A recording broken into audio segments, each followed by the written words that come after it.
तर सध्या पावसाची उघडझाप जी आहे ती महाराष्ट्रामध्ये पाहायला मिळते। त्याच संदर्भातल्या काही टॉप 9 बातम्या पाहूया।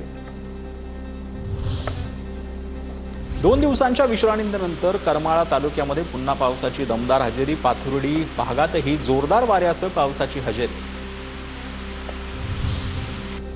किमान 10 जून पर्यंत पावसात घट, पेरणीची घाई करू नका। कृषी विभागाकडून शेतकऱ्यांना आवाहन। विदर्भात 40 अंशापर्यंत कमाल तापमान राहण्याची शक्यता।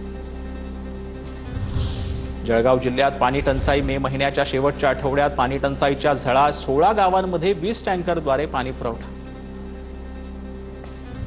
बीडच्या आष्टीत पावसामुळे टोमॅटोचं नुकसान। 1 एकर शेतातील टोमॅटोचा चिखल। सरकारनं मदत करण्याची शेतकऱ्यांची मागणी। सिंधुदुर्ग जिल्ह्यातील 74 गावांमध्ये 26 हेक्टर शेतीचं नुकसान। मे महिन्यातील अवकाळी पावसामुळे सिंधुदुर्गमध्ये हंगामी पिकांचं नुकसान। साताऱ्याच्या फलटणमध्ये अतिवृष्टीमुळे नुकसान झालेल्या भागाची मंत्री मकरंद पाटलांकडून पाहणी। पंचनामे पूर्ण झाल्यावर निकषानुसार शासन मदत करणार। मंत्री मकरंद पाटलांची ग्वाही। चंद्रपूर जिल्ह्यात शेतीच्या मशागतीला वेग। मान्सूनचे आगमन लवकर झाल्यानं शेतकऱ्यांकडून पेरणीची तयारी। दुबार पेरणीची वेळ येऊ नये, शेतकऱ्यांकडून चिंता व्यक्त। बीडमध्ये खरीप पेरणीच्या अनुषंगानं शेती मशागतीच्या कामाला वेग। शेतकऱ्यांकडून कपाशीसह तूर लागवडीला सुरुवात।